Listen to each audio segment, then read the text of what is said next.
If money isn't moving, it's not because heaven is closed, it's because your mouth is. You're not waiting on a paycheck, a breakthrough, or a lucky turn. You're waiting on your own voice to remember its power. Most people don't realize they've been cursing their money every day with casual worry, careless words, and silent agreement with fear. They say, "I'm broke," and wonder why the drought continues. They say, "I hope something shifts," and block the very shift they seek. But I tell you now, with the force of divine law behind every syllable, your financial condition is the visible echo of your invisible decree. Money does not follow effort. Money follows speech. The only reason you still feel bound is because you've never risen and said, with boldness and breath and fire, "I am rich because I say so." That is not a fantasy. That is not a lie. That is law. Spoken, enforced, eternal. And for the next 12 days, you will speak it until every wall breaks and every locked gate swings open, not because you earned your way through, but because you commanded the door. The moment you begin to argue with your own good, you have already agreed with delay. And delay is not a condition of the spirit, it is a creation of human logic. Human logic, that old deceiver, will say, "Be reasonable, be realistic, be careful, be cautious." And all the while divine law stands ready to pour out a blessing so rich, it will shake the walls of your limited understanding, waiting only for your voice to permit it, for your decree to authorize it, for your words to unlock what is already held for you in the invisible. Let me speak plainly. Human reason is the great robber of divine riches. It calculates, it doubts, it shrinks, and it postpones. It says, "Let me wait until I see more." But the law says, "Speak, and then you shall see." You have been taught that money comes by toil, by strategy, by budgeting. And while these things may serve a system, they do not serve the spirit, for the spirit does not operate in fractions or formulas, but in full release through unwavering declaration. Let me remind you of the widow of Zarephath, that lone woman with only a handful of meal and a little oil, whom the prophet Elijah instructed to bake him a cake first, to give from her lack as if it were abundance. And what did she do? She obeyed the voice, and the barrel of meal wasted not, neither did the cruse of oil fail, because she obeyed not logic, but law. And I say to you now, when you give the word first place, supply cannot withhold itself. It cannot delay. It cannot resist, for it is bound to appear. And yet how many today speak of savings but not of speech, of interest rates but not of inner decree? They plan 1,000 human things and neglect the one divine thing that actually moves money.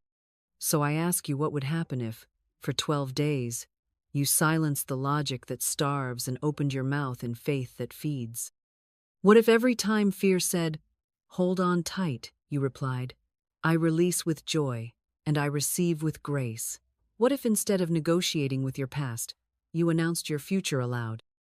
I tell you truly, all of heaven would break loose. The angels of provision would rush to attend your word. And the windows of supply, which never closed from above, only from your own agreement with delay, would swing wide to the shout of your voice. Say it now, and say it without apology. I give thanks that divine supply now bursts through the walls of human doubt. And watch, with holy certainty, as something in your atmosphere begins to shift. There is no space in the spiritual realm for contradiction to remain. Own vibration must displace the other. One belief must override the former. One word must substitute the word that came before it. And if you have spoken lack for years, for decades, for generations handed down through lineage and repetition and casual curses dressed up as conversation, then you must now take the holy scalpel of truth and begin to carve a new groove in the mind, in the mouth, in the air around you. For you cannot say, "I am broke," and then wonder why wealth flees. You cannot say, "Nothing ever works out for me," and expect the heavens to nod in agreement. You cannot echo fear and then demand miracles. No, my friend, divine law will not be mocked, for it only fulfills what is spoken with conviction, whether it be the curse of poverty or the crown of plenty. And therefore you must choose, you must replace, you must rise and say, "I substitute the lie with the law, the fear with the flame, The beggars moan with the billionaire's decree. Do not think this is semantics, this is surgery of the soul, and many a life has been rescued not by toil, not by talent, not by timing, but by the simple yet unshakable substitution of one phrase for another, by the shift from "I can't" to "it is done," from "I lack" to "I overflow," from "there's never enough" to "my storehouse is full." This is not flattery. This is not fantasy. This is force, a spiritual force that dissolves delay and summons the seen from the unseen. Florence once said, "Man must prepare for the thing he has asked for, though he sees no sign of it." And I add to her truth, man must speak for the thing he has asked for, though he feels no belief yet stirring. For the voice, when saturated in rhythm and faith, will shape the atmosphere faster than the mind can comprehend, and what was once invisible becomes inevitable when the law is spoken with reverence and certainty. So if your pockets are empty, your debt rising, your stomach twisting, and your hope shrinking, now is the hour to lift your tongue out of the dust and proclaim what heaven has already written in your name. For no one can declare your wealth for you, and no one can substitute your speech for you, and no one can override the creative power of your decree except you. Say now, aloud, and say it like thunder that refuses to be silenced. I am rich, I am rich, I am rich. Say it until the shadow leaves. Say it until the lie shatters. Say it until the inner world breaks open with oil. Because this is how the law works, not by wish, not by weeping, but by substitution. And the moment you choose truth, and speak it without compromise, the false word dies, and a new world begins. The world you walk in tomorrow begins with the word you speak before you rise today. For the spiritual realm does not operate on clocks and calendars, but on confession, on the invisible tone that sets the day's weather long before your feet touch the ground. Most souls wake up and reach first for their phones, their fears, their schedules, or their complaints, and so their mornings are pre-programmed by the residue of the night, the doubts of yesterday, the echoes of bills, problems, deadlines, and dread.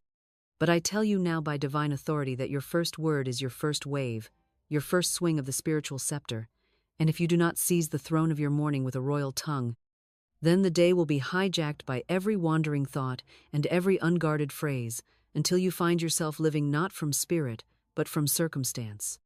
Florence Scovel Shinn knew the power of the morning decree, for she taught that the first moments after waking are the most fertile. They are the garden gates of the soul, and if you plant truth in them, the whole day blooms in harmony. There was once a woman, weary and burdened with debts, who came to Florence with a spirit sagging from despair. She had tried praying, she had tried hustling, she had tried complaining, but still the checks did not come. Florence gave her only one instruction: say this upon waking, before speaking to anyone, before opening your mouth for anything else. This is a perfect day. Miracles now unfold in divine order. Unexpected money flows to me now, and the woman obeyed not with emotion, not with full belief, but with exactness. She repeated it day after day. And on the fifth morning, before noon had struck, a letter arrived containing a check she had long given up on, a refund from years before, now released by mysterious channels. The woman wept not because of the money, but because the decree had broken her disbelief. Let this be your law. The first words you speak are the throne or the trap. Do not speak of bills, of pain, of another hard day. No. Say instead what heaven is already holding for you in the unseen. Declare what your spirit longs for, but your logic resists. Say, I walk into favor. Today is wrapped in divine provision. My supply precedes my step. Do not let your bank balance speak louder than your soul. Do not let the news outrun your prophecy. Do not let the mirror or the mailbox or the memory choose your vibration. You are not here to echo reality. You are here to issue it. And hear me well, the tongue holds time. Your first word calls the day. Your first sentence calls the harvest. Your first declaration either builds the mansion of wealth or the prison of panic. You are not broke, you are just misprogrammed. So, reprogram with boldness, reprogram with command, Reprogram with morning fire. Say now, before another moment passes, "This is a perfect day. I am perfectly provided for. The perfect substance flows to me from perfect channels, in perfect ways under grace." Say it again. And tomorrow, say it first. And the day after, say it with breath and belief and rhythm. Because when your first word is aligned, the rest must obey. There is a spiritual oil, invisible to the eye but known in the realm of miracles, and it is the oil of expectancy, subtle, fragrant, and potent. It begins to flow the moment you stop speaking from fear and begin speaking from faith. Not faith in struggle or delay or grinding toil, but faith in divine timing, in divine law, in the exact orchestration of heaven's supply to match your spoken decree. For just as the widow poured oil into empty vessels at the prophet's command and watched the miracle of multiplication unfold not by effort, but by obedience and expectancy, so too must you begin your 12-day practice with the sacred posture of one who prepares for what has not yet arrived, as if it is already on the way, because expectancy is not hope, it is authority waiting with open arms. I tell you boldly, the ones who receive are not the ones who plead, or pace, or panic. The ones who receive are the ones who prepare the room, set the table, open the window, and light the candle, as if the guest is already at the door, and that guest is called wealth, and that guest is called overflow, and that guest is called more than enough. And the only requirement for its entry is not proof or evidence or reason, but your verbal alignment with its name. For words are vessels, and if you speak empty words filled with fear, you invite delay, but if you speak full words anointed with oil, you invite divine speed. So on this first day, you say this not because you see it, but because you choose to see beyond what is. I expect lavish abundance, for I live in a rich, friendly universe. I expect divine provision, for my words are anchored in truth. I expect the door to open, for I have already knocked with my decree. Say it slowly, like oil being poured. Say it rhythmically, like waves returning to shore. Say it with the certainty that every atom in the universe hears you, and that money, opportunity, favor, and form are not things you chase, but things that are magnetized to your frequency the moment your frequency becomes lawful. Do not let the eyes distract you. Do not let the account deceive you. Do not let logic silence your decree. Because on this first day, you are not waiting for signs, you are speaking as the sign. You are not observing conditions, you are commanding them. You are not whispering into a void, you are declaring into a living field of divine responsiveness. Your word is the oil. Your expectancy is the wick. Your wealth is the flame. And when they meet in one holy moment of speech, the miracle is not delayed, it is released. So I say again, speak it. I expect lavish abundance, for I live in a rich, friendly universe. Say it as if the oil has already begun to flow. Say it as if God is nodding. Say it until the air around you shifts. Say it, and say it again. This is day one. Let the oil run. On this second day, let us confront the most subtle fear that haunts the financially weary soul, not the fear of lack alone, but the fear that what has come in will vanish, that what has been given will be taken away, that what has filled your hand today will disappear tomorrow. For the mind trained by materialism knows how to receive with hesitation and spend with dread, always anticipating the bottom to drop, always watching the numbers shrink, always fearing that the well will dry again. But I tell you, this is not how the Spirit gives, and it is not how the Spirit sustains. For the wealth of God is not like the wealth of man. It does not deplete, it does not expire, and it is not subject to digits, markets, or mental calculations. For spirit is circulation, not subtraction, and divine supply flows not through balance sheets, but through the bloodstream of the spoken word. There was a woman once who came to me with trembling in her voice and trembling in her account. Their bank balance was low, her faith was lower, and she said, "Florence, I have just enough for rent and food. If I pay the bill, my purse will be empty." And I looked at her and said, "Then let the purse be spiritual, and it shall never be empty again." For I reminded her that the purse in the physical is only a picture, a mirror, a representation, but the purse in spirit, when governed by law, when spoken over in truth, when held in expectancy and not in fear, is never empty, never lacking, never without replenishment, because the purse of spirit is the purse of principle, and principle never runs out. So she spoke these words with trembling lips that grew stronger with every breath. As money goes out, money flows in. My purse is always filled. My purse is always full. And I tell you, by the end of that week, her purse had not only been refilled, it had overflowed. A refund appeared. A forgotten debt was repaid. A stranger blessed her with an unexpected gift. Why?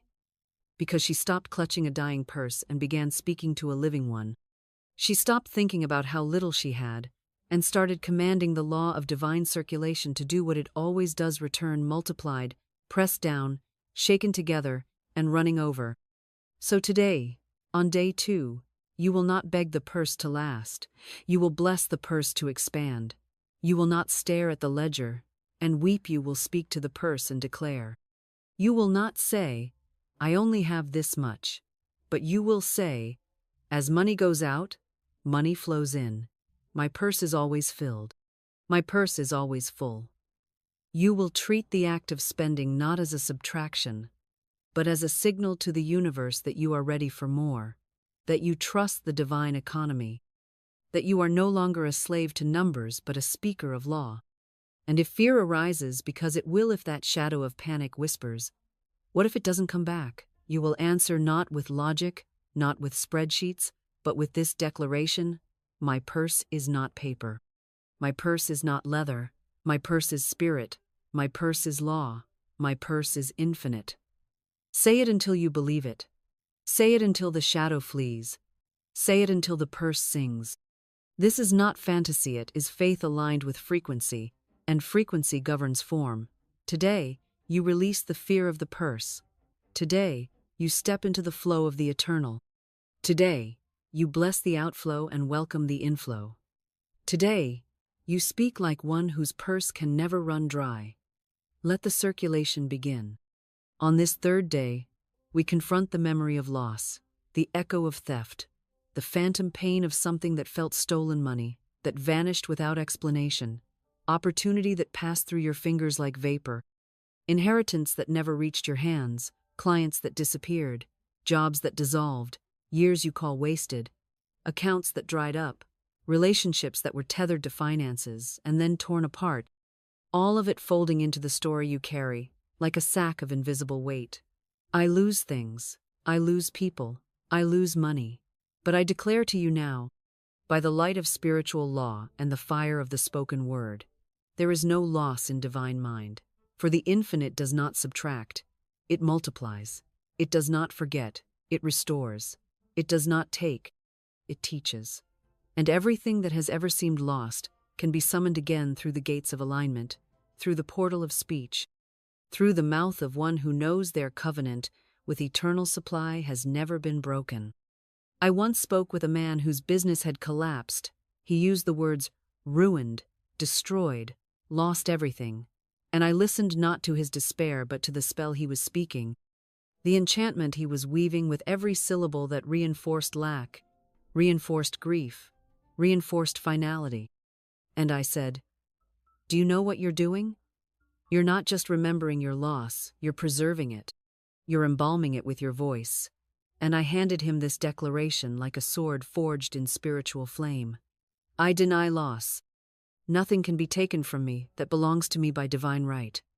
And he repeated it at first, with resistance, then with resolve, and then one morning with radiant, unshakable clarity, and within weeks, not only had a new business idea come, but investors, customers, even former competitors, returned with new offers. The so-called loss was revealed as redirection. The collapse was revealed as construction. The breakdown was the blueprint.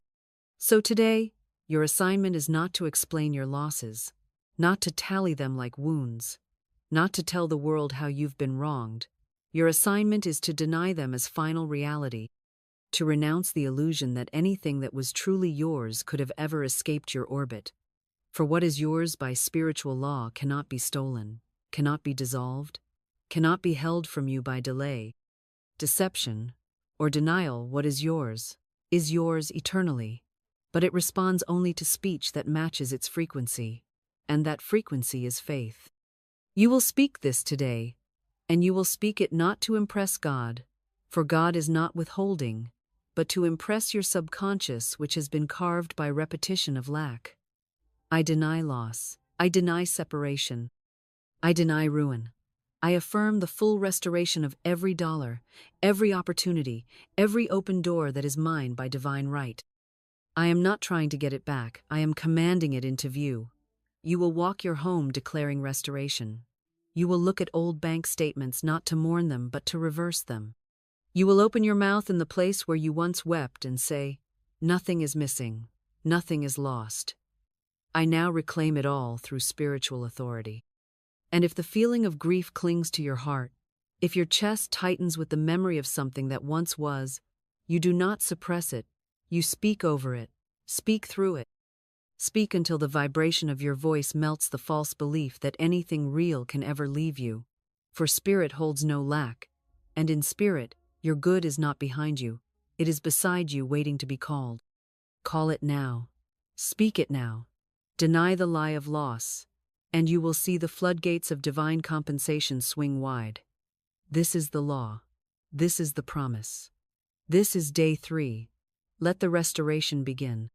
You have been taught to tithe from your wallet, from your labor, from your storehouse, but I tell you now, the most sacred tithe is not the 10th you give in coin, it is the 10th you give in sound, the tithe of the tongue, the first fruits of your speech, the offering of your words unto the law that governs wealth.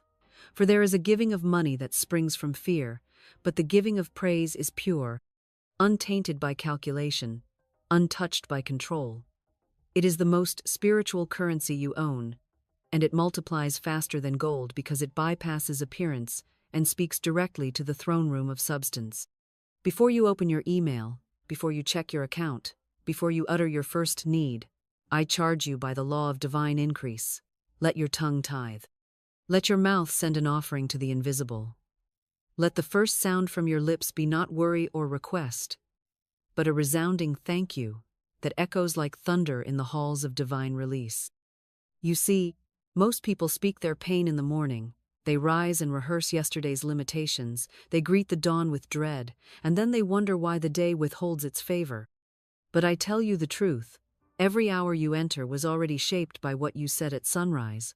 And if you will give God the first 10th of your day with your praise, if you will sow into spirit with exaltation instead of hesitation, if you will speak favor before you see favor, then favor must bow to your command. For praise is the language of dominion. Praise is not a soft whisper, it is a decree that says, I trust what I cannot see. I magnify what is already mine. I welcome the wealth that walks with me, though it is not yet in my hand. And the law is exact. What you praise multiplies, and what you curse diminishes. If you praise fear, it increases.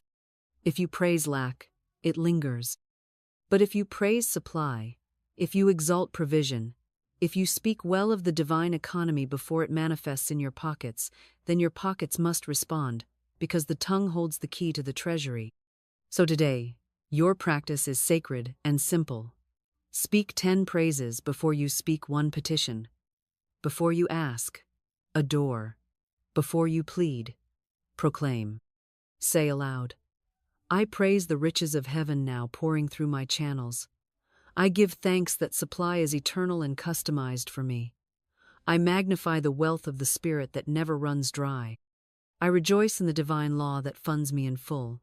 I glorify the unseen substance becoming seen today. I celebrate the money I do not yet touch but already trust. I bless every avenue through which increase shall arrive. I lift up my voice in victory before I count the evidence. I honor the spiritual system that cannot fail.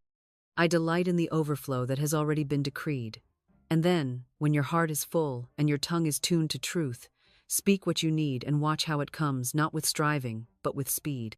Florence said it clearly, God is my instant and eternal supply. Not my delayed supply. Not my conditional supply. Not my supply when the market agrees, or the job is stable, or the math makes sense. Instant and eternal. But your access to this instant supply is not through mental strain, it is through verbal praise.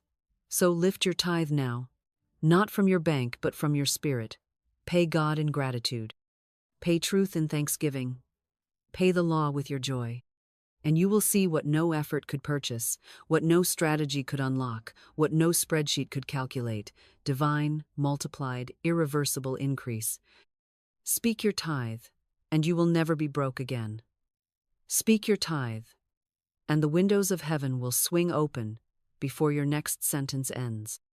Speak your tithe, and watch what happens when your praise becomes the password. This is day 4. Speak like one who knows the vault is already open. There are no blocked doors in spirit-only blocked speech. There are no closed channels in the divine mind-only mouths that have forgotten how to command, how to instruct, how to declare with unwavering alignment the holy truth of supply already prepared, already appointed, already flowing beneath the crust of appearances, already flooding toward the one who dares to remove their trust from the visible and place it where all things begin, in the unseen, the unmeasured, the unhurried abundance of divine law. You must understand this clearly, or you will keep looking at one door and calling it your source. You will fix your gaze on one employer, one business, one stream of income, and think it is your life raft, your safety net, your hope that is idolatry masked as realism, and it will trap your supply within the cage of human logic. There is only one source, and it is infinite, and it is spiritual, and it is creative, and it opens doors no man can shut, and it moves through avenues you have not yet conceived, through people you've never met, through systems you don't even know exist. There was once a woman who came to me, distressed because she had lost her job and believed her financial life had ended. She could not see any other door. She had placed her faith in the position, not the principle. But I said to her, "You are not funded by a paycheck. You are funded by law. You are not kept by a contract, you are kept by the word. Speak not of your job as your source. Declare instead, 'Divine channels open to me now, expected and unexpected.'" And she did. She said it through her tears. She said it though her bank account mocked her. She said it with trembling voice, but a determined spirit. And in less than a week, her former colleague called with a new opportunity, a higher salary, and an agreement made entirely on her terms, not because she hustled, not because she proved herself, but because she shifted the source in her mouth. What you call its source, or channel, determines what it can do for you. Call it your source, and it will own you. Call it your channel, and it will serve you. So this is day 5, and this is your declaration, not whispered, but sent with command. Divine channels open to me now, expected and unexpected. Say it again. Divine channels open to me now, expected and unexpected. Again. Divine channels open to me now, expected and unexpected. Let your breath match the rhythm of certainty. Let your tone carry the fragrance of divine trust. Let every syllable be a shovel, breaking the hard ground of resistance. And now, if you dare take the invisible and make it visible, let go of one false source today. Release one relationship, one strategy, one mental fixation that you've been clutching as if it were God. Hand it back to the universe and say, "This was never my source. I release it now, and I open myself to the miracle I did not see coming." Florence said, "No man gives to me but God, and he uses many channels. So widen the gate, loosen your grip, speak like one who knows the river bends in your favor. There are channels in motion right now. There are forces aligning at this very moment. And all they require to break through is a mouth that no longer doubts, no longer fixates, no longer binds the flow with human obsession. Speak your supply free. Declare your channels open. This is not fantasy, this is law. You are not broke, you are misaligned. Speak, and the channels break open. Speak, and the storehouses begin to empty their contents into your life. Speak, and let heaven pour through unexpected vessels. Day 5 has come, and so has your flow. You have begged from the world long enough, pleaded with people who could not see your worth, adjusted your value to fit systems that were never designed for your liberation, traded dignity for just enough to survive, when all along you had access to a treasury that never runs dry, a vault that opens not by petition, not by performance, but by pronouncement. The bank of the universe is not a metaphor. It is not poetic language to soothe the soul. It is the literal spiritual law by which the invisible substance of God becomes tangible form.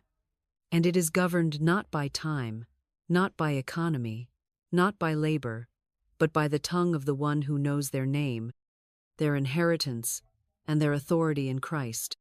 You are not a borrower of lack. You are not an observer of fortune. You are not a subordinate to chance.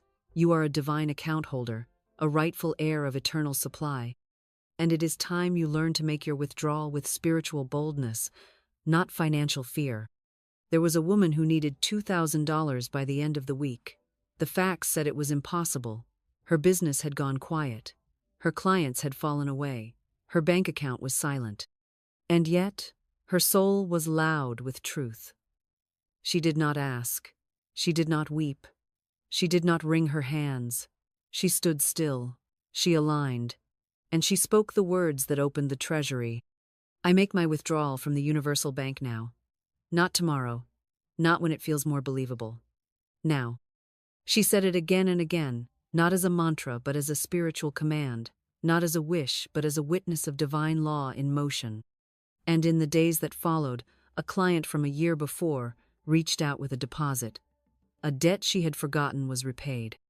A stranger offered her a gift, and the exact amount needed arrived not in pieces, but in fullness, not through toil, but through timing governed by the word. Do you see? The withdrawal is not made through striving. It is made through speech.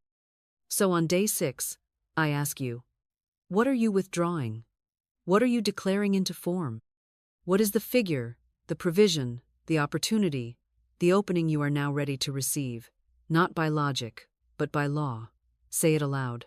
I make my withdrawal from the Universal Bank now. Again. I make my withdrawal from the Universal Bank now. One more time. I make my withdrawal from the Universal Bank now. Let every word ring with conviction. Let every breath carry finality. This is not an attempt.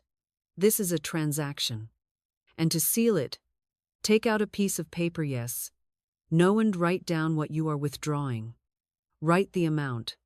Write the description. Write the need as if it were already met. Then sign your name at the bottom and declare, this is my spiritual deposit slip. I expect it to clear. The world may scoff, the natural mind may laugh, but the substance of spirit listens to command, not consensus. Money does not move for desperation, it moves for decree. The bank of the universe does not require collateral, it responds to consciousness. You are not speaking into the void, you are instructing divine supply. And as surely as you speak, it begins to gather, to form, to press into manifestation with grace, with precision, and with perfect divine order. The door is open, the vault is responding, the funds are prepared, and your name is already on the envelope. Speak now, declare now, believe now, because day 6 has arrived and heaven is listening. There is a moment in the life of every soul where giving feels like a gamble, where the instinct to hold tight battles the invitation to open wide, where fear says, keep it, and spirit says, release it. And it is in that very moment that the entire spiritual economy watches and waits, not because your giving earns divine favor, but because your trust reveals your frequency, and your frequency determines your harvest. You see, when the world speaks of return, it speaks in percentages, interest rates, and compound yield, but when the soul speaks under divine law, it speaks of the thousandfold, the supernatural multiplication that flows not from mathematics, but from the mystery of spirit, not from saving, but from surrender. Florence told the story of a woman who gave her last blessed dollar and declared, "This dollar is blessed and returns to me multiplied." And it did, not in tenfold, not in 100-fold, but in 1,000-fold.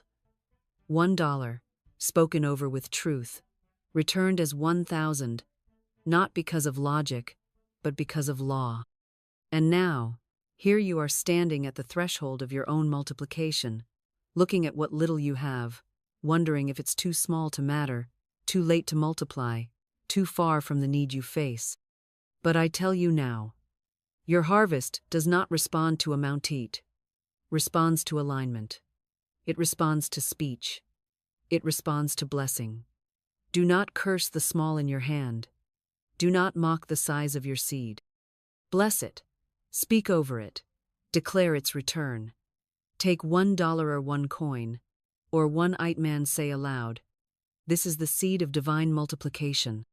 It is blessed, and it returns to me multiplied, under grace, in perfect ways." Say it with your eyes closed. Say it as if your ancestors can hear. Say it until the spirit within agrees. You are not just giving $1, you are giving voice to a new economy. You are announcing to the universe that you are no longer in covenant with scarcity. You are no longer obeying the fear of not enough. You are sowing into the law of abundance, and that law is unfailing. There is no loss in divine law. There is only movement, circulation, return. What goes out must come back greater. What you bless, blesses you. What you declare, declares back to you. And so on day 7, you do not give like the world gives. You give like one who knows the thousandfold is not a metaphor. It is a manifestation. Speak it aloud. What I give returns to me multiplied. What I release returns to me richly. I give as one who never lacks. I sow as one who always reaps. I bless this $1, and it returns as overflow. And after you say it, release it.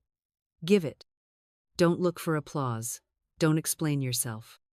Just let it go with a holy reverence, like a prophet releasing fire from the mountaintop, like a king sending a royal envoy, like a priest placing gold on the altar. You are not letting go, you are launching. You are not losing, you are aligning. You are not giving away, you are commanding back. 12 days, 12 declarations, 12 deposits into the spiritual vault. And this is the midpoint, the pivot, the holy hinge where everything changes, because now the seed has left your hand, and the law begins to run toward you like the rain that cannot be recalled, like the tide that answers the moon, like the blessing that overtakes the obedient. Do not wonder. Do not worry. Do not watch the ground. Just water with faith. Speak with fire. Walk like it's already returned, because it has. It is done. It is moving. It is yours. Say it again. This $1 is blessed and returns to me multiplied. That is your vow. That is your victory. That is day 7, and the thousandfold begins now. There comes a point in spiritual maturity when one must choose between the appearance and the word, between what eyes report and what the soul declares, between the hollow echo of circumstance and the resounding command of divine law. And this is that, day 8. The turning point where you stop bowing to what looks real and start standing in what is real. For appearance is illusion dressed in evidence, and the only way it survives is if you speak as if it's true. But once your tongue refuses to agree, once you stop giving power to lack by describing it, rehearsing it, honoring it with your emotional allegiance, once you withdraw your words from the court of the counterfeit, the appearance begins to dissolve like fog at sunrise, because your speech no longer sustains it, your faith no longer funds it, and your agreement no longer gives it life. Florence Scovel Shinn taught this truth with exactness. Never speak of lack, even in jest, for every word has a vibration and brings what it affirms into form. And so today, your task is simple, sacred, and fierce. Deny the appearance. Now, this is not denial in the modern, psychological sensate, is not avoidance, it is not suppression, it is not wishful thinking, it is spiritual authority, it is metaphysical dominion, it is the refusal to treat illusion as truth, the holy resistance to anything unaligned with divine substance. If your bank account says lack, you say abundance. If the bills say not enough, you say more than enough. If the world says you're falling behind, you say I am divinely timed and fully funded. You do not argue with the shadow, you outshine it. You do not explain your way through appearances, you erase them with your declaration. You do not panic at the wave, you walk upon it. Today, I want you to take 3 lies you've spoken, 3 phrases of poverty you've whispered in fear or frustration, and write them down.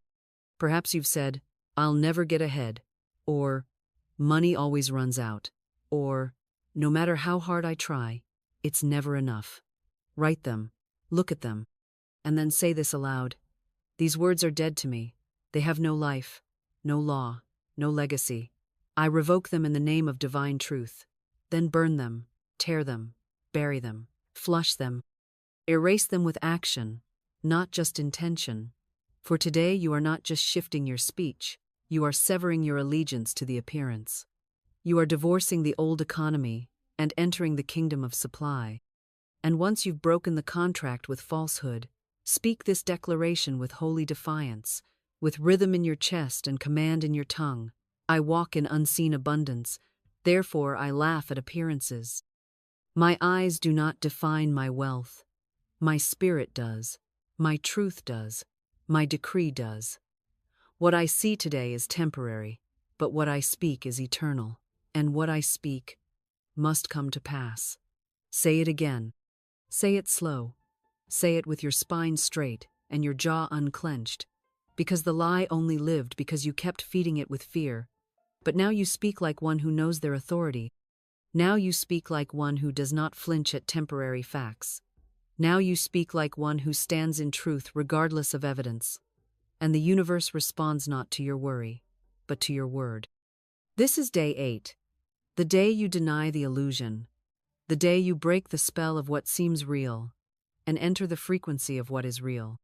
From this moment forward, every time appearance whispers a contradiction, you answer with truth, not once, not twice, but every time, for this is not performance, it is protection, it is power, it is practice. And soon, what you speak will be all that remains. The illusion will fall, the substance will appear. And you will say, "I remember the lie, but I did not let it live." That is your power, that is your wealth, that is your word. Speak it, hold it, refuse anything else, and laugh, for abundance is now. There is a moment in every soul's awakening when the scattered threads of seeming confusion begin to braid themselves into a golden cord, and the pattern that once seemed chaotic reveals its sacred symmetry, and the delays that once felt like punishment unveil themselves as divine positioning. And this is that moment day. 9th, the day you no longer question the twists and turns, the detours and pauses, the closed doors and sudden shifts, but instead you step into the revelation that your life is not random, your purpose is not postponed, and your supply is not missing it, is merely aligning itself with the divine design of your soul, a design that knows exactly what you need, exactly when, and exactly how to deliver it the moment you speak in harmony with it, not in resistance to it, for your wealth was never lost, only waiting for you to speak in rhythm with your own blueprint. You see, so many walk through life as if they are chasing something outside of them, striving to earn what was already etched into their spirit, begging for opportunities that were born within them, asking for confirmation when they were sent here as the answer. And it is this backward energy, this frantic attempt to force the unfolding, that creates confusion and collapses clarity. But when you speak from your design, you do not chase, you attract. You do not hustle, you harmonize. You do not panic, you pronounce. You begin to walk not just as a person in the world, but as a word spoken by God Himself, sent to manifest wealth, not to wish for it. Florence said it best. There is a divine design for each man. There is a place he is to fill and no one else can fill. Something he is to do, which no one else can do. Your supply is tied to that place, that purpose, that designment. The moment you say yes to it, your voice becomes the magnet for everything it requires. So today, I want you to declare alignment. Not with the world's demands, not with your old expectations, but with your inner architecture, the spiritual pattern written before time that calls you to a specific expression, a sacred work, a rightful reward. I want you to tune the violin of your destiny, not by straining, but by speaking, not by mimicking others, but by announcing what has always been yours. Speak this with full alignment, I now step into the divine design of my life. I do not delay it. I do not doubt it. I do not distract from it. I speak it forth. I walk its path, and I receive its full reward. My supply, my clients, my creativity, my calling all arise now because I arise in truth. I speak from my place, and my place speaks back with increase. This is not just a prayer. This is a re-entry. You are stepping back into the current of divine precision, where nothing is wasted, no season is forfeit, and every experience becomes fuel for prosperity when spoken through the lens of alignment. Even your losses will bow. Even your mistakes will reroute themselves into miracles. Even your confusion will collapse into clarity. Because when you say, divine design, I agree. The entire universe seen and unseen shifts to support your path, fund your function, and crown your speech with supply. So walk today not as someone trying to figure it all out, but as someone whose wealth is already scripted, whose prosperity is already printed in the heavens, and whose tongue is the only key left to turn. Speak as if heaven wrote your name on the blueprint of success because it did. Declare it, live it, trust it. And let day 9 mark the hour you stopped doubting the design and started declaring it into manifestation. There is a sacred truth hidden beneath the noise of doubt and the chatter of delay, and that truth is this: your good is not behind you, your good is not being withheld from you. Your good is not something you must plead for or persuade God to send.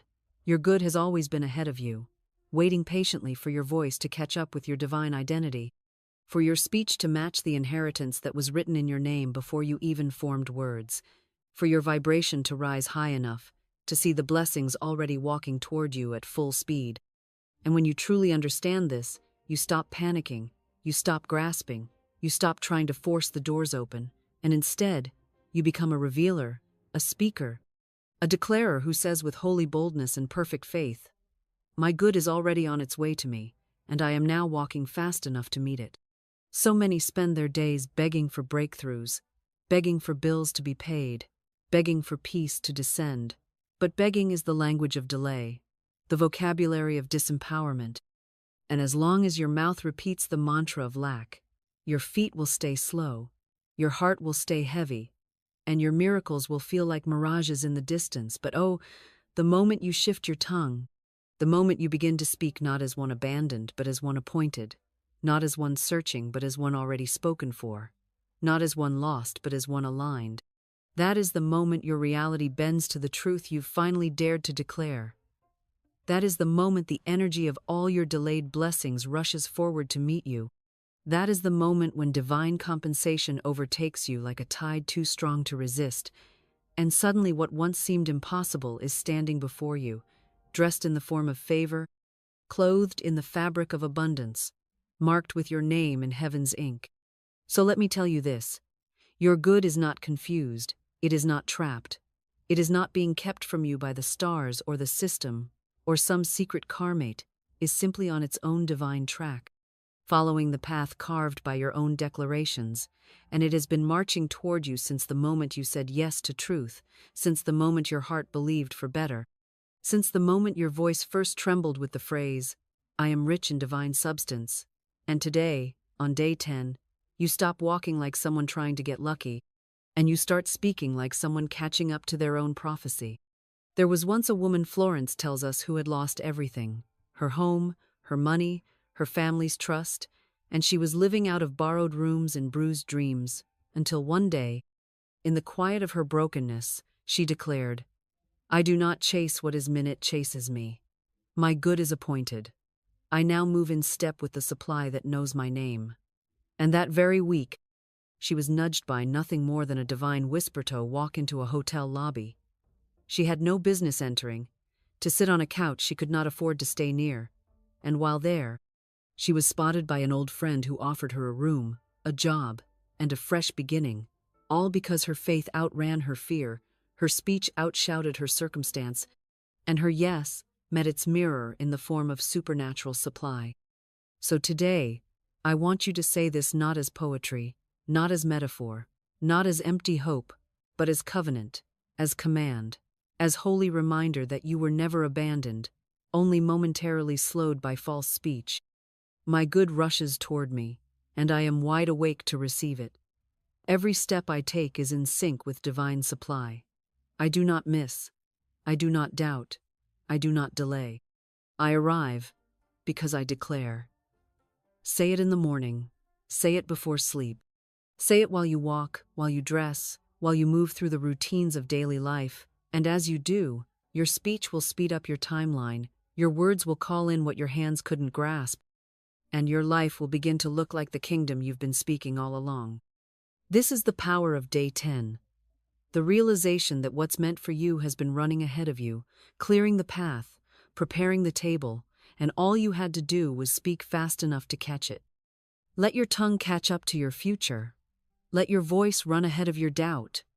Let your word unlock what your waiting never could. Speak and walk and receive. Your good is not coming. Your good is here. Say so, keep pace, and never stop declaring what's already yours. There is a voice within you that has never been afraid, a voice that has never been in lack, never once negotiated with fear, never begged for bread, never adjusted its volume to fit the room, never asked the economy for permission to be rich, never once checked a bank account before speaking a blessing, never doubted that the supply was already here, and that the only delay was in the alignment of the speaker and. That voice is not your personality, not your ego, not your upbringing, not your past, not your trauma, not your logic, not your doubt, not your learned behavior, but the voice of the Christ within you, the indwelling, unshakable, eternal Christ nature that knows only dominion, only abundance, only law, only power, and it is this voice, and this voice alone, that can proclaim the kind of prosperity that pierces through appearances and causes substance to reorganize itself according to the rhythm of spiritual truth. The Christ within is not a distant doctrinate, is the living blueprint of divine intelligence encoded into your soul. The aspect of you that was never wounded, never broke, never limited, never small, never subject to the world's conditions. And when you let that part of you speak, when you step aside and silence the fear chatter and ego noise and generational residue, when you open your mouth and let the Christ in you proclaim wealth, not wish for it, not hope for it, not manifest it someday, but proclaim it now, you are no longer a human trying to get spiritual results. You are spirit, commanding a human world. You are law speaking to form. You are light giving instruction to matter. And that is when miracles do not just take up residence in your reality, because the spoken Christ is not denied. Florence taught this with holy fire. I cast this burden on the Christ within, and I go free. And I tell you now, your poverty is a burden, your worry is a burden, your checking, the price tag mindset is a burden, your scarcity-based tongue is a burden, your fear of too much is a burden, and not one of them belongs to the Christ within you. So today, let the Christ speak. Let the Christ in you take the microphone and say, without apology, without hesitation, without tiptoeing around the bigness of God's storehouse, I am wealth in motion. I am divine supply personalized. I am the word made substance. I am the voice of inheritance released. Today is day 11.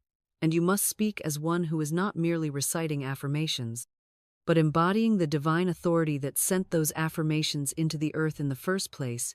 You must become the declaration itself, not just the mouth that says it, but the frequency that lives it, breathes it, radiates it, and transmits it through every word, every step, every action, every choice. Because when the Christ within proclaims, angels organize, conditions bend, doors open, people remember your name. Opportunities appear with no logical explanation, and supply gathers itself like a river returning to its source. The Christ does not use soft words. The Christ speaks thunder wrapped in peace. The Christ says, Lazarus, come forth. The Christ says, peace, be still. The Christ says, give them to eat. The Christ says, launch into the deep. And you, yes, you have been trying to whisper your way into wealth. tiptoe into provision, sneak into success as if you don't deserve it, as if you need someone's permission. But I say now, let that era endlet, the voice of the Christ within you, rise like morning over chaos and say aloud, I proclaim my wealth as law. I do not ask, I release. I do not seek, I declare. I do not chase, I command. I am the voice of divine economy. I speak what heaven hears, and heaven moves. Take this now as your spoken charge for day 11. The Christ in me now speaks prosperity into my world. I cancel every inherited fear. I erase every lie I ever believed. I speak as the heir, not the orphan.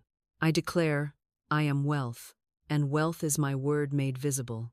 And as you repeat it, let the inner Christ grow louder than your memories, louder than your newsfeed, louder than the statements from your past, and let that voice be the one that builds the next version of your life, because you are not broke, you are under-commanded. And when the Christ within commands, the world reconfigures. Speak from that place. Speak with that certainty.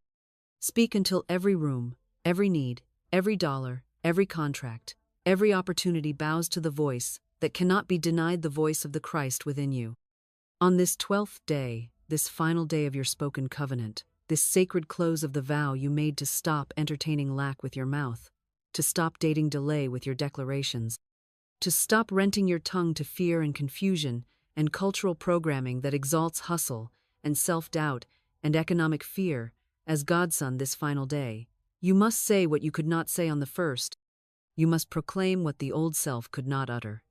You must speak what the ego was too afraid to believe.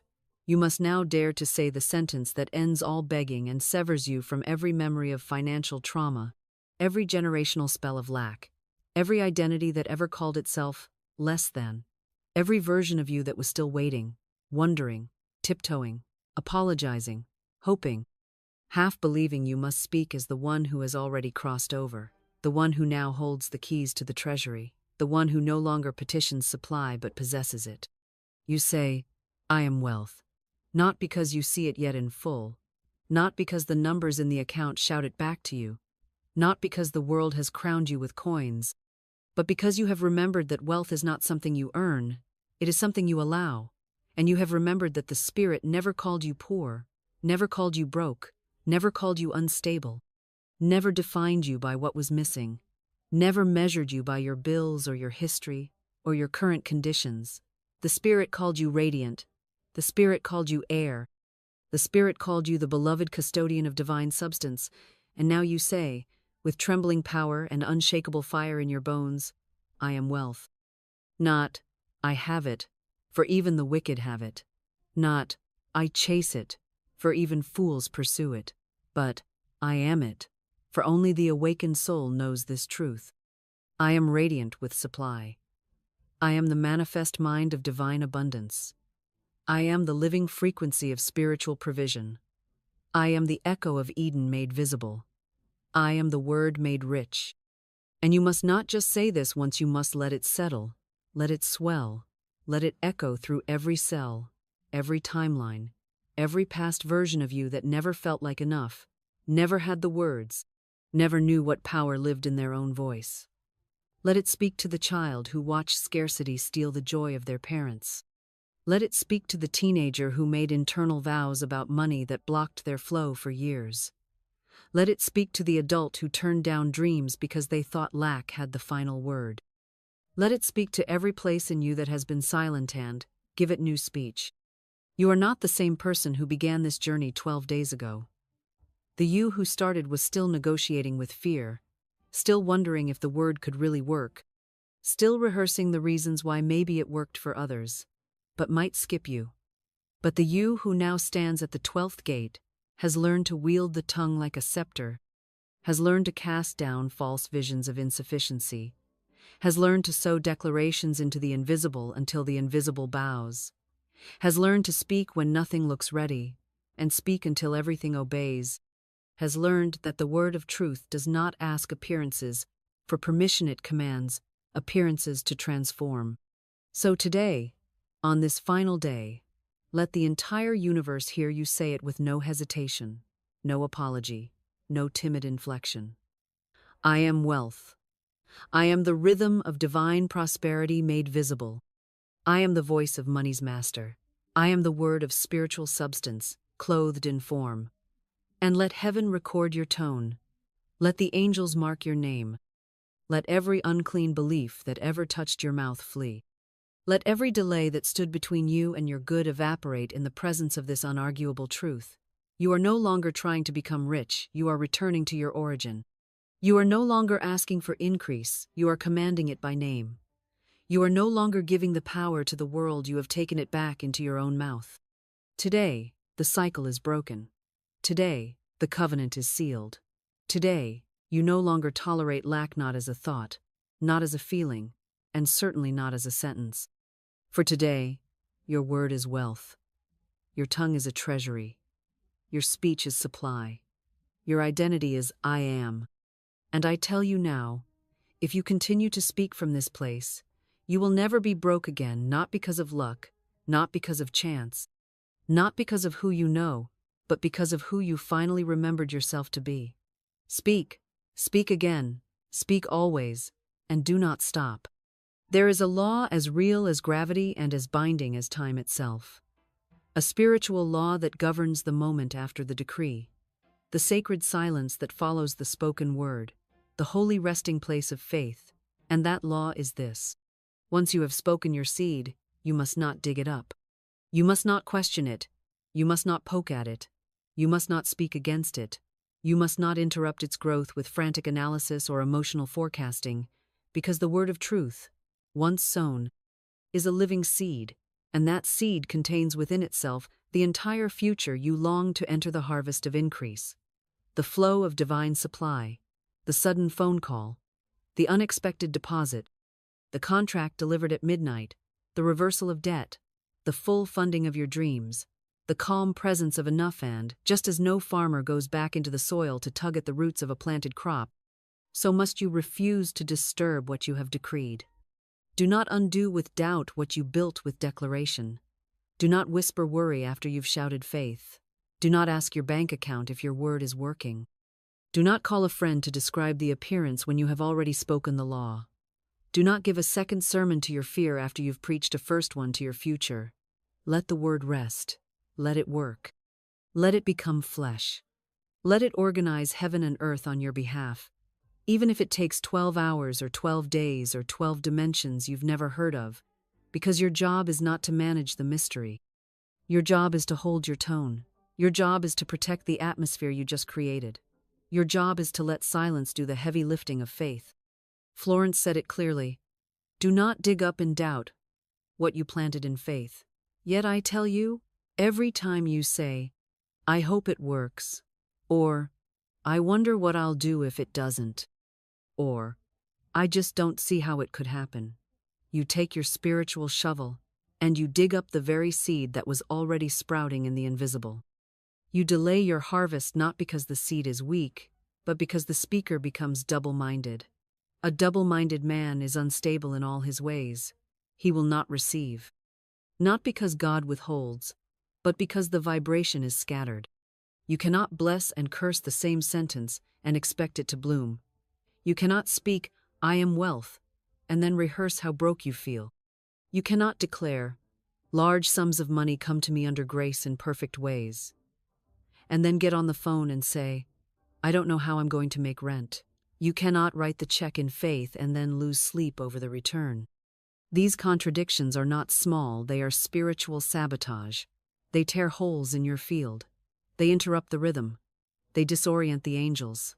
They delay the divine choreography that was already underway. So I charge you now, in the spirit of absolute clarity, to seal your seed with thanksgiving, to speak only once, and then praise 1,000 times, to say, I release it, I rejoice, it is done, and then go on your way as one who no longer checks the clock, no longer refreshes the page, no longer begs for signs, but walks in the complete confidence that what was spoken is now being carried by the invisible, that what was declared is now being orchestrated by the angels, that what was affirmed is now finding doors to walk through, and people to use, and moments to invade, and miracles to unfold. Let the word be the last thing you say about it. Do not negotiate with shadows. Do not update people who don't carry faith. Do not rehearse old facts. Do not water it with worry. Do not touch it with trembling. Let the seed remain buried in divine soil, wrapped in spiritual fire, covered in the oil of expectancy. Praise. Wait. Smile. Rest. Let the word do what only the word can do. For once the truth is spoken, it can never return void. It must accomplish the thing for which it was sent. So speak it once, then shut the gate, and let it grow. There is no such thing as a one-time word. There is no such thing as a casual decree.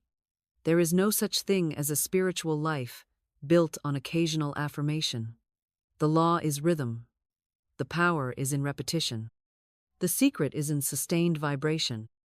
And just as the earth spins in steady rotation, just as the sun rises by pattern, just as breath flows in and out without effort, so too must your spoken word become your rhythm, your repetition, your non-negotiable soundtrack of wealth, of increase, of spiritual certainty, not uttered once in a moment of hope and then forgotten in a tide of anxiety, but spoken as breath is spoken, as pulse beats, as oceans move again and again and again, until the very cells of your body obey the new rhythm, until your nervous system walks in wealth as its default, until your atmosphere becomes too familiar with truth to let in the sound of lack again. You do not build a body by lifting one weight. You do not master the violin by plucking one string. You do not form wealth in your world by saying it once and then wondering why you still feel broke. No, this is the life of law. This is the rhythm of spiritual mastery. This is not therapy. This is architecture.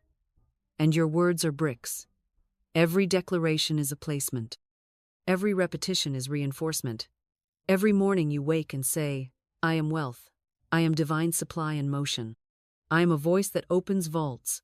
Is not a sentimental exercise. It is a metaphysical blueprint, a structural manifestation, an energetic scaffolding around your future. So I ask you now, with boldness and love, what is your daily structure? Do you wake and scroll, or do you wake and speak? Do you rehearse the news, or do you rehearse your name in heaven? Do you confess what's visible, or do you decree what's true? I say, rise early and decree. At midday, reaffirm your throne. At night, silence the outer world and remind your soul who speaks last. Morning, midday, evening. Like Daniel, who prayed 3 times a day not to beg, not to ask, but to hold alignment with the unseen. This is not superstition, it is synchronization. It is alignment with heaven's code, and you must decide today. Will you let your tongue drift according to emotion, or will you train it to dance in divine rhythm? Florence Scovel Shinn did not speak haphazardly. She crafted words like spells.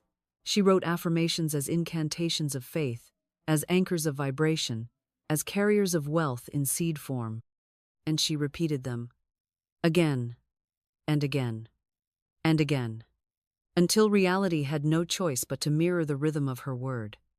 So I say unto you now, make a list. Write your declarations on mirrors, in journals, in your car, on your phone. Whisper them while walking, shout them in the shower, declare them over meals. Speak them while cooking, cleaning, creating. Let your voice replace the internal critic. Let your declarations be louder than your doubt. And let every cell in your body become a cathedral of repetition, where divine truth is not something you try but something you live in, bathe in, breathe in, and command with every breath you speak. The truth is this: your future is a pattern, your supply is a rhythm, your breakthrough is an echo, and when your voice becomes consistent, reality becomes obedient. So do not chase signs, become the signal. Do not wait for a shift, become the source. And do not ever again let a day pass where you do not train your tongue in wealth, train your breath in dominion, train your body in divine rhythm. For when rhythm becomes religion, and repetition becomes your revelation, the world cannot help but conform to the sound that shapes it. And the sound is you, the word is you, the frequency is you. The wealth is already waiting, and it is listening for its rhythm. When the rhythm is established, when the word has been spoken not once in emotional heat but again and again in spiritual alignment, when your declarations have carved out new space in the unseen, and your tongue has struck like lightning against the dark cloud of old patterns, something begins to shift, not in theory, not in wishful thinking, but in substance, in circumstance, in the divine choreography of coincidence, arrangement, and invisible orchestration. For the law is not mocked, and every word you have spoken in faith, especially the ones spoken through trembling lips and shaking hands, has gone out as a seed, as a command, as a living decree, and it cannot return void. It cannot fade into silence. It must return in form, in favor, in the tangible fragrance of provision made manifest. And so I ask you now, what do you expect to happen next? Will you speak with authority and then analyze the weather? Will you declare supply and then search your mailbox with doubt? Or will you shift into supernatural expectation, into holy surveillance, into alertness not of worry, but of readiness? For the signs do not always come as bank alerts or checks in envelopes. Sometimes they come as sudden peace, a conversation with a stranger, a dream that opens a door, a canceled bill, a new invitation, a sentence overheard on the street, a memory you suddenly recall, a forgotten connection suddenly revived. And in all of these the answer, the fulfillment, the whisper of God saying, I heard you the first time. I was only waiting for you to believe it long enough to receive it. The signs may not look like you imagined, but they are sure. The symbols may not follow your logic, but they follow the law. And the supply, though delayed by doubt, rushes in like a dam broken by faith. You may see the number 888 on receipts and clocks and license plates. You may dream of water, of gold, of open doors. You may notice strangers offer help for no reason. You may feel a sudden urge to check an old email or walk into a room you never considered. Do not dismiss these. The law speaks symbolically before it speaks literally. Heaven delivers through sign before it delivers through substance. It is your job not to wait passively, but to watch actively, not to question the form, but to receive the flow, not to reduce your faith to logic, but to let your declarations lift you into divine pattern recognition. And when it comes, when the money, the opportunity, the provision, the open door appears, don't you dare call it luck. Don't you dare say it's coincidence. Don't you dare downplay the power of the word that called it forth. Instead, bless it, name it. Say, this is the fruit of my word. This is the harvest of my rhythm. This is the answer my declarations drew down from spirit. And praise.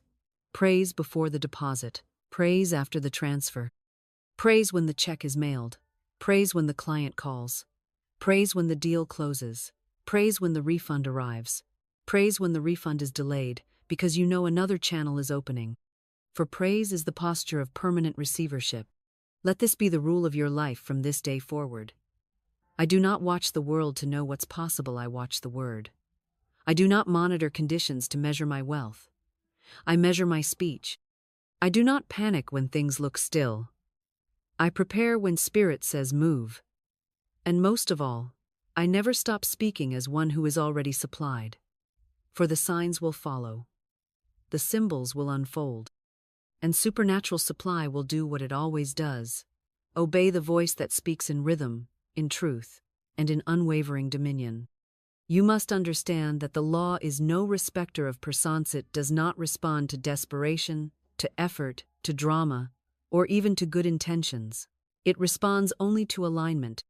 And when that alignment is vocalized with authority, repeated with rhythm, and sustained without sabotage, the law moves. But what you must also prepare for, beloved, is the testing of your tongue, the echo of your old patterns, the whisper of your past speech, returning like ghosts, demanding to be resurrected, because no transformation comes without temptation. And every new dimension you speak into being will call forth one last shadow of the old to see if you still want it, to test if you truly meant what you said, to offer you one final chance to cancel the blessing with complaint, to curse the miracle with murmuring, to question the harvest with panic, before it has had time to fully emerge from the invisible soil where your words have planted it. And so it is that many declare with fire on day 1, with consistency on day 3, with fatigue on day 7, and with doubt on day 10, realizing that it was never the enemy outside, never the delay, never the economy, never the lack of support that slowed their harvest. It was the snapback, the recoil of the old speech, the subtle return to statements like, maybe it wasn't meant to be, or, I guess this stuff only works for others, or, I tried, but nothing's changed. And in that moment, in those casual betrayals of your own spoken seed, you have uprooted what was already breaking through the surface. You have dismissed the angel that was already dispatched. You have called your harvest counterfeit because it did not arrive dressed in your prediction. But listen, because this is where the testimonies matter, not the ones told on mountaintops, but the ones whispered in valleys, the ones that began in silence, in repetition, in resistance, and yet persisted. The woman who wrote the sentence on a mirror and spoke it every morning while her husband mocked Herod, who received an inheritance 2 days after the 12th day.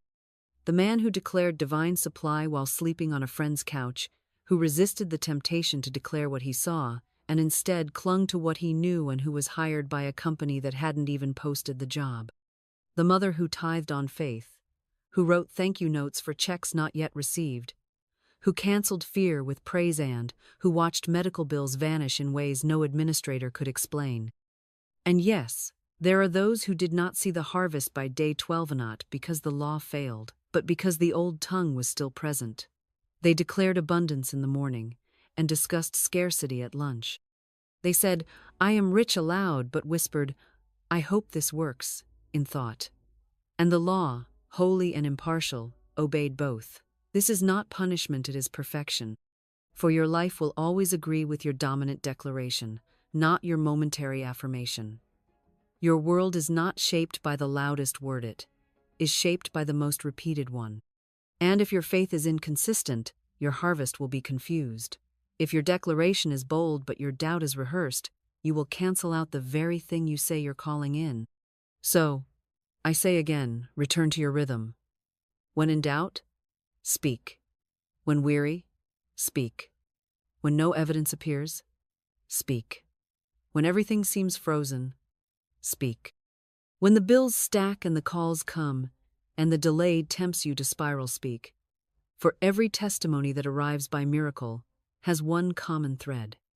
They did not stop declaring. They did not speak by sight, they spoke by spirit. They did not panic when the old emotion rose, they praised through it. They did not measure the law. By the clock they measured it, by the clarity of their own word. And so their good came sometimes suddenly, sometimes subtly, but always certainly. Let this be your vow. I do not snap back, I speak forward. I do not revisit what I've buried, I water what I've planted. I do not cancel with fear what I initiated with faith. My declarations are not trials, they are treaties. My word is not a test, it is a transaction. I speak as one who has, not one who hopes. And the law, immutable and faithful, responds not to my need, not to my timeline, not to my emotion, but to my word, always, without fail, forever. Now listen closely, for this is the moment that changes the air around you, that draws a line in the sand, not of time but of being. For the 12th day was never the finish, Linayat was the threshold, the sacred doorway into a completely new identity. And this is the truth the ego will resist, that the past will try to resurrect, that logic will question, and fear will try to delay. That you, beloved, are not the same one who began this journey. Because you have spoken too much truth to be who you were. You have declared too much abundance to remain in the old lack. You have praised too consistently to still be under the dominion of circumstance. You have aligned your tongue with divine vibration too many times to still live in the shadow of contradiction. And though the mirror may still reflect a version of you that seems familiar, and though the balance in your account may not yet scream prosperity, and though the outer world may still whisper remnants of former patterns, I tell you now by divine law and sacred witness your identity has changed, and what the world calls delay is only the world adjusting to the new you that your word has already decreed. For when you declare for 12 days in divine rhythm, when you hold your spiritual sentence in the atmosphere like a scepter, when you speak not from desperation but from dominion, not from need but from knowing, not from fear but from faith, you are not performing a ritual. You are reshaping your reality from the inside out. You are remapping the energetic grid of your own consciousness. You are replacing the vibration of lack with the signature of wealth. You are canceling the old narrative that said you were always behind, unchosen, under pressure, scraping to survive. And you are replacing it with the eternal truth that you are crowned in the spirit, seated in heavenly places, supplied in every dimension, and funded not by man's economy but by God's inexhaustible storehouse of good. And the shift is not just in what you say, but in how you now exist. For to speak wealth is to become wealth. To declare provision is to carry provision in your very essence. And to say, I am rich, with rhythm and revelation, is to no longer seek supply outside of you, but to recognize that you are the source through which divine substance expresses. And now the 13th day arrives not marked by a number on the calendar but by a consciousness that has crossed over. A moment when you no longer need to repeat the words to believe them, because they have become part of your inner language, your spiritual bloodstream, your subconscious architecture, and the air around you knows it, and the people around you feel it, and the future you have spoken begins to rise like incense from the altar of your mouth, shaping opportunities, rearranging circumstances, magnetizing people, attracting channels, confirming that yes, this is no longer rehearsal, this is release. So declare with me now, not as one who is hoping for change, not as one who is watching for signs, not as one who is testing spiritual law like a child unsure of fire, but as one who knows, as one who has, as one who has walked through the fire and come out unburned, refined, crowned, confirmed. I am no longer broke in mind, word, or spirit. I am no longer aligned with lack, permission, or delay. I am no longer trying to believe I have become the belief. I am wealth. I am radiance. I am a walking treasury of truth. My presence carries prosperity. My voice funds futures. My words open vaults. My identity is supply. And let that be the seal upon your soul. Let no man talk you out of it. Let no invoice scare you out of it. Let no appearance contradict it. Let no old pattern steal it. For it has been spoken, it is done. And now, it is so. And now, beloved, comes the most dangerous part of any spiritual activation, the moment after the fire has fallen, when the skies are still glowing from all that has been spoken, when your spirit has been fed, your tongue has been trained, your truth has been reinforced through 12 sacred days and one holy awakening. But the mind will still try to return to the patterns of the former prison. The body will still try to obey the old routines of fear. The world may still speak in the dialect of debt. And it is here, in this fragile, beautiful, holy threshold, that I charge you. Walk as one who already has. Move as one who already holds. Declare as one who no longer waits but welcomes. And live as one whose very presence is a testimony of divine provision. For heaven cannot multiply what you continue to mourn, and spiritual law cannot fulfill what you keep revising with words of doubt, delay, or disbelief. So your posture now must match your prophecy. Your tone must match your treasure, and your faith must no longer wobble like a beggar's bowl, but stand like a royal decree issued from the courts of the Most High. I charge you not to wait for the delivery to dress in gratitude, not to wait for the money to buy the wrapping paper, not to wait for the job to walk in excellence, not to wait for the bank to walk in wealth, but to move now, to behave now, to spend now, in spirit, to sow now, to thank now, to speak now, and to expect now as if every word from your mouth has already been signed in gold in the treasury of the unseen, and you are simply receiving the visible shipment of what has long been authorized in the atmosphere. For the oil in your lamp has not run out, and the flour in your jar is not empty, and the provision of the Lord is not pendent, is permanent. And the only question left is whether you will live like a mailbox of miracles or a mouthpiece of mourning. I tell you this, wrap the gifts before they arrive, bless the table before the feast is served, sweep the porch before the doorbell rings, Clear the bank account of fear and overdraft shame, and prepare the account of praise, because divine deposits do not follow desperation. They follow decree, they follow expectation, they follow identity. They follow the soul that walks with the head lifted high, the voice unwavering, the stride unapologetic, the hands unclenched and open to receive not just money, but mastery, not just provision, but position, not just answers, but authority, not just increase, but inheritance. And the walk of a billionaire in spirit is not stiff with pride, nor heavy with pressure, nor silent with secrecy. It is rhythmic with revelation, fluid with faith, and crowned with the consciousness that nothing can be withheld from the one who has become one with the Word. For the Word itself is wealth, and the wealth is in the walking out of what you already spoke. So walk now, not as one who is still pleading with heaven, but as one who is partnered with heaven. Walk now, not as one testing the waters of belief, but as one who has been baptized in the fire of truth.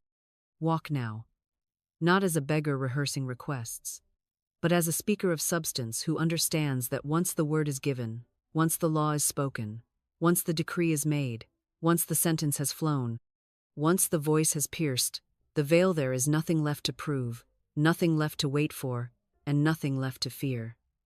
There is only walking, only welcoming, only wealth unfolding beneath your feet. Walk, child of wealth. Walk, son of the kingdom. Walk, daughter of dominion. Walk like the air obeys you. Walk like the angels respond to your whisper. Walk like the storehouses open on command. Walk like the supply is scripted in your soul. Walk like you are the treasury. Walk like you are the seed and the harvest. Walk like you have already won. Walk like you were never broke to begin with. Walk, and don't look back. And now we seal it. Not with striving, not with strategy, not with strain, but with the sacred sound of settled speech, the kind of speech that no longer negotiates with fear, the kind of speech that no longer leans on logic, the kind of speech that no longer asks permission from the material world, but stands in the full spiritual stature of one who knows that their word is power, their voice is placement, their decree is destiny, and their sentence is not just sound but structure, not just noise but nourishment, not just language but law. For when you have spoken under divine authority, when you have declared from the throne room of the soul, when your tongue has become the scepter and your mouth has become the gate of heaven, there is nothing left to chase, only everything left to receive. So now, I ask you to breathe deep, slow, and holy, and let this final rhythm wash over your heart. For I do not want you to merely hear it, I want you to become it, I want you to speak it aloud. Not once, but as many times as your soul requires, until the world inside you and the world around you bow to the voice of divine wealth within you. Until every lie you ever believed about money crumbles under the weight of this new truth. Until lack loses your address and poverty forgets your name. Until you walk like Eden is your inheritance and overflow is your atmosphere. Until you no longer remember what it felt like to fear a bill, or dread a balance, or question your right to be supplied. So open your mouth now, and let these final words be your re-entry into wealth. I walk in supernatural provision. I am not hoping, I am holding. I am not begging, I am building. I am not lacking, I am lavished. My wealth is not coming, it has arrived. My words are not weak, they are law. I do not check the world, I check my word. I do not echo appearances, I echo abundance. I do not wait for confirmation, I am the confirmation. I do not try, I decree. I do not speak as one in delay, I speak as one in dominion. I do not ask, I authorize. I do not budget fear, I broadcast faith. I do not whisper scarcity, I proclaim surplus. I do not repeat the past, I rewire the future. Say it again, and say it like you mean it. I walk in supernatural provision. And now, dear listener, dear speaker of truth, dear agent of divine economy, I invite you softly but clearly to stay in this vibration with me. Subscribe if your soul says yes. Comment below and write it in stone. I walk in supernatural provision. Come back to this space every time the world tries to drag you back into the illusion of lack. Return here when the dust of delay tries to cloud your sight. And above all, never forget this truth. Your words are your wand. Use them to call forth Eden.